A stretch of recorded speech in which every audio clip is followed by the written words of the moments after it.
Hello friends, अगर आपको मेरी ये स्टोरी पसंद आती है तो मेरी चैनल को लाइक, शेयर एंड सब्सक्राइब जरूर करें। स्टोरी है बाप बेटे की कहानी।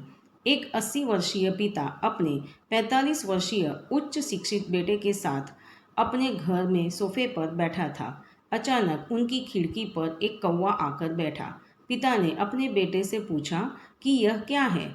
बेटे ने जवाब दिया कि यह एक कौवा है। कुछ मिनट बाद पिता ने अपने बेटे से दूसरी बार पूछा कि यह क्या है। सूरज ने कहा, पिताजी, मैंने अभी आपको बताया है कि यह एक कौवा है।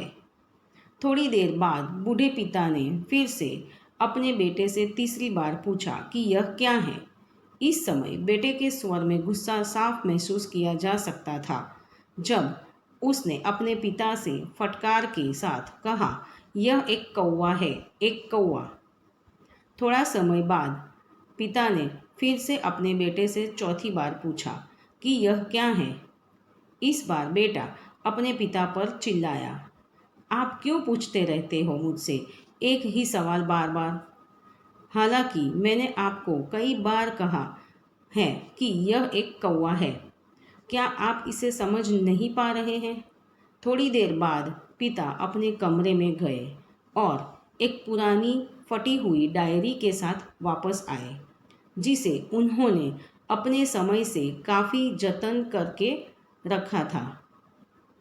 उस डायरी में उनके जीवन के कई यादगार पल लिखे हुए थे। डायरी का एक पन्ना खोल पिता ने अपने बेटे को उस पन्ने को पढ़ने के लिए कहा। जब बेटे ने उसे पढ़ा तो डायरी में निम्नलिखित शब्द लिखे थे। आज मेरा 3 साल का छोटा बेटा मेरे साथ सोफे पर बैठा था। जब एक कौवा खिड़की पर आकर बैठा तब मेरे बेटे ने मुझसे 23 बार पूछा कि यह क्या है और मैंने 23 बार जवाब दिया कि यह एक कौवा है। मैंने उसे प्यार से गले लगाया। हर बार उसने मुझसे एक ही सवाल बार बार पूछा और 23 बार मुझे बिल्कुल भी गुस्सा नहीं आया, बल्कि मुझे लगा मेरा बच्चा कितना मासूम है और मुझे उस पर अधिक स्नेह उमड़ा। फिर पिता ने कहा कि एक ही सवाल का 23 बार जवाब देने में मुझे कोई गुस्सा नहीं आया था और आज जब मैंने अपने बेटे से वही सवाल पूछा तो बेटा सिर्फ 4 बार में ही चिढ़ गया और नाराज़ हो गया। ये सुनकर बेटे का सिर शर्म से झुक गया। अगर आपके माता पिता वृद्धावस्था में हैं तो उन्हें कभी नकारें नहीं या उन्हें बोझ के रूप में न देखें, लेकिन उनसे प्यार भरे शब्दों में बोलें।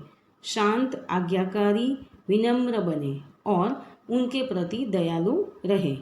आज से अपने माता पिता के प्रति विचारशील रहें। अपने आप को हमेशा ये याद दिलाते रहे कि मेरे माता पिता हमेशा के लिए खुश रहने चाहिए। उन्होंने मेरी देखभाल की है जब मैं एक छोटा बच्चा था। उन्होंने हमेशा मुझ पर अपना निस्वार्थ प्यार बरसाया है। मुझे आज समाज में एक व्यक्ति के रूप में सिर उठाने योग्य बनाया है। अगर ये स्टोरी आपको पसंद आई हो तो लाइक, शेयर एंड सब्सक्राइब कीजिए।